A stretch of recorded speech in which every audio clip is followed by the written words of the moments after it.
सुबह के समय आलोक काम पर जाने के लिए नहा धोकर आता है तो देखता है कि उसकी पत्नी आरती अभी तक खर्राटे लेते हुए सो रही होती है। तभी वो उसे जगाते हुए कहता है। आरती, आरती, अरे भाग्यवान, मुझे काम पर जाने के लिए देरी हो रही है। अब उठ भी जाओ। देर तुम्हें हो रही है तो मैं जल्दी उठकर क्या करूंगी? सोने दो मुझे। क्या करूंगी मतलब? अरे नाश्ता तो तैयार कर दो मेरे लिए। मैं क्या भूखा पेट घर से जाऊंगा? अरे, एक दिन नाश्ता नहीं करेंगे तो कमजोर नहीं पड़ जाएंगे आप? हे भगवान, कितना आलस भरा पड़ा है इस औरत में। उठकर एक काम करने को राजी नहीं है। ऐसी आलसी पत्नी आपने मेरी किस्मत में क्यों लिख दी? भगवान से शिकायत कर आलोक बिना खाए पिए ही घर से निकल जाता है। आलोक जितना फुर्तीला और कामकाजी था, उसकी पत्नी आरती उतनी ही आलसी और कामचोर थी। आलस के चलते वो कोई भी काम ढंग से नहीं किया करती थी। एक रोज वो आराम से बैठकर टीवी देख रही होती है, तभी उसकी पड़ोसन विमला उसके घर आती है। अरे आरती, खाली बैठी है? जरा अचार बनाने के लिए आम कटवाने में मेरी मदद तो कर दे। इसको पता नहीं मेरे आराम को खराब करने में कौन सा आनंद आता है। कभी भी मुंह उठाकर घर चली आती है। अरे सोच क्या रही है, चल ना। अरे विमला आंटी, मेरी कमर में जरा दर्द है। आप कांता आंटी की मदद ले लो ना। वो तो वैसे भी हमेशा खाली बैठी रहती हैं। हाँ, और तू तू तो यहाँ जैसे पहाड़ तोड़ रही है ना। सारा दिन अलसाई हुई इस सोफे पर पसरी रहती है। अरे कभी तो कुछ काम कर लिया कर। लो, जरा आपके काम के लिए मना क्या कर दिया, आप तो मुझ पर ही भड़क पड़ी। ठीक है, चलती हूँ आपके घर।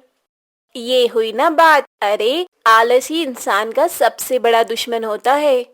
ठीक है, भाषण बाद में देना, अभी चलो। आरती ना चाहते हुए भी विमला के घर अचार के लिए आम कटवाने के लिए चली तो जाती है, लेकिन काम करने से ज्यादा वो खाने लगती है। ये देखकर विमला उसे घूरने लगती है। अरे ओ भुक्कड़, तू यहाँ आम कटवाने आई है या आम खाने? अब वो कच्चे आम मुझे बड़े अच्छे लगते हैं, और दो चार आम खा भी लिए तो क्या हो गया आंटी?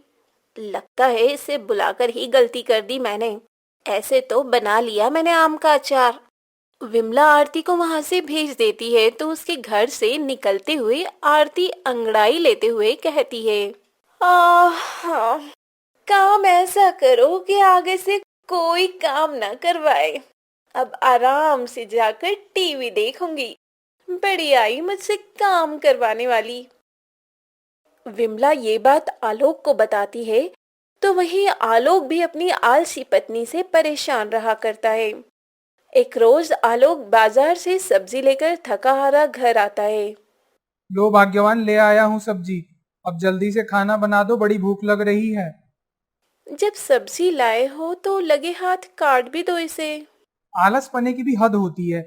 अरे मैं थका हारा आया हूँ, अब सब्जी भी मैं ही काटूं?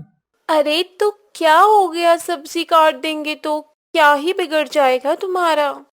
मेरे हाथ में चोट लगी है इसीलिए कहा। चोट लगी है? कब लगी चोट? कब लगी मतलब? अरे आते जाते लग गई चोट। क्या तुम्हें बताकर लगेगी? तुम तो कुछ समझते ही नहीं। ठीक है, मैं ही काट लेता हूँ सब्जी।